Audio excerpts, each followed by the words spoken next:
Grace Marie, and welcome back to my channel. It's crunch time, y'all. If you don't know what I'm talking about, you didn't subscribe, you haven't been watching, so you might as well do that right now. Hit that subscribe button, hit that notification bell, like so YouTube knows that you want to see more of this. Anyways, it's a very special time because I am 2 days away from, well, that's 4. 2 days away from starting medical school. I have made it! I'm just trying to figure out where the time went, you guys, because it was just time for me to take my MCAT. Like, I just remember that being yesterday with the struggle, and now I'm here. And it's super crazy to see how much growth has happened since then. So, without further ado, before I look forward to a new chapter in my life, I want to take a second to look back. We're taking it all the way back to undergrad, all the way back to my HBCU experience. And I'm going to tell you guys about what it was like being at an HBCU in Alabama and what I might anticipate as I transition from an HBCU to a PWI. So if you're interested, keep watching. So before I tell you guys why I love my HBCU, I'm going to tell you guys some of the main reasons why people are shy or don't want to go to one. Don't really understand why they believe these things, but I'm gonna say it anyways. Oh, lack of education, lack of resources, you're not getting a diverse experience, blah, blah, blah, blah, blah, blah, blah, blah, blah, blah, blah. Well, for those who don't know, let me educate y'all real quick. There are 107 HBCUs across the US, and that's amazing, but we need more. I'll tell you why. Well, the HBCU that I went to, they try to play us all the time, like we're not a real one, but we're historically Black, so that's all that matters. I went to the Oakwood University. The reason why people try to play us is because we're a 7-day Adventist or Christian HBCU. And I know there are other Christian HBCUs across the nation, but what makes us special and different is that we are a 7-day Adventist institution. So 7-day Adventism, I'm not gonna go into that, I'm gonna save it for another video, but basically we're different. We worship the Sabbath, which is Saturday to us. So take me, I was a 7-day Adventist Christian Black woman who wanted to be a doctor. For me, Oakwood was the perfect place. They basically built the institution around our religion. And you really won't get that anywhere else because they have religion as an elective most of the time. So, it's hot in here, I'm sorry guys. There's no AC.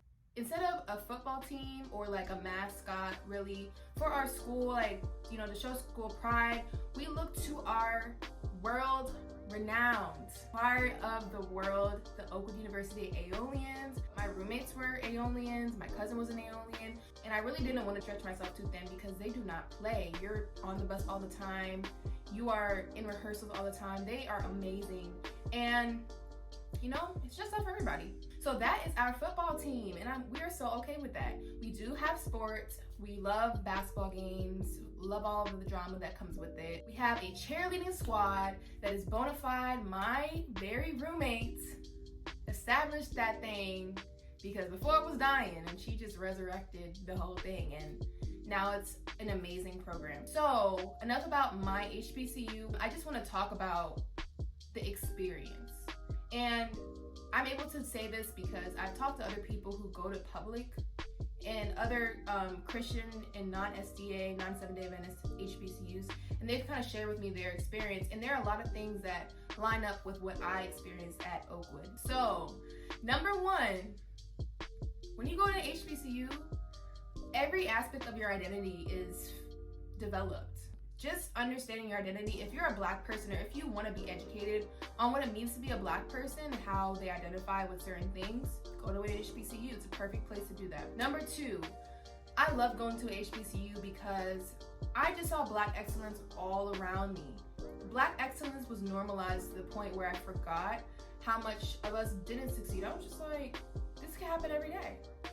Like, why do they keep calling us dumb? Why do they keep calling us lazy? Because I saw some of the smartest people ever at my school, and they were all Black. And every single day I saw us working, grinding, getting our applications in on time, being excellent, and just constantly seeing that motivated me and made me believe that it's not a skin color thing. There's nothing wrong with this. It's not genetic. There's nothing wrong with their brains. We are not behind. It's the system around us, and it's not us ourselves. Just seeing Black excellence every day normalize it for me. And if you go to HBCU, it'll do the same for you. So the last thing that's great about HBCUs is actually something I didn't experience because of the values that my school has specifically. But it is the HBCU culture, baby girl. Band, majorette dancing, sororities, fraternities, the whole shebang. Like, that's the one thing I feel like I missed per se, but I've kind of lived through my friends in a sense, not fully obviously, but I've really just listened to their experiences and saw how they just had another sense of community within their organizations, especially at this time.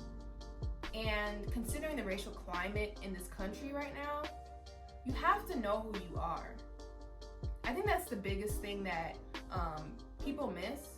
If you go up to somebody who's not of your culture and you are sure in who you are and sure in what you believe in, if you do not lack confidence where that's concerned, they will not question you. Yes, there are still things that will be in place to oppress you, but as long as you're able to say who you are and be sure about it, you don't have to feel ashamed of who you are and where you come from. You feel proud of everything that makes you you. And I think that college is the best time because this is the first time you're trying to figure out who you are.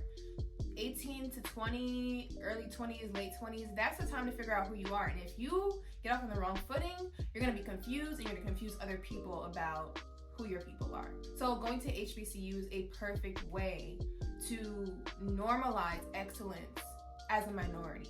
We can do it. We're perfectly capable. And you really get to see that at an HBCU where you don't have to be like, oh, well, I'm that one Black kid in the class. I don't have any friends to talk to about the things that are specific to me. You don't have to have people looking at you crazy when you walk down the hallway with a bonnet on. Like, there's so many, it's the details for me, guys. Like I said, I didn't get that last piece. My identity was definitely developed in every aspect, spiritually, racially. I am so ready to see how many people look at me crazy when I walk in the white coat ceremony with my afro and my curls, because I know they will. And it's just gonna be what it is, but I feel so confident doing that. I don't feel like I have to change myself because of that grounding that I had at the HBCU I went to. So if you went to an HBCU, drop it in the comments, rep your set. And I hope you guys enjoyed this video. Just a little tidbit about the HBCU experience. I know I missed a lot. I just want to give a general overview because there's some people who don't know that there are places like this. There are people who don't know that there's a community of Black people or people that just look just like them where they can feel at home until they can really grow in who they are. And even other people, just to know that there are communities of people who are proud of who they are, especially when things are stacked against them. If you have any comments, if you're going to Oakwood, if you are looking at it, considering it, please reach out to me. I love telling my stories about how I struggled in Carter and Wade, how I got pulled over by OUPD one too many times and they never gave me a ticket. Like, why are you bothering me? I love them, but they was doing the most. Just let me know. I'm really open to share my experiences. Just remember, guys, representation matters everywhere. Having people around you that look like you matters so much. It's so good for your mental state. You have no idea. So like I said, love you guys. Please like and subscribe. Get ready for my next video about my white coat ceremony, my first day of medical school. I'm gonna have a get ready with me. So stay tuned. And I'll see you guys in 2 days.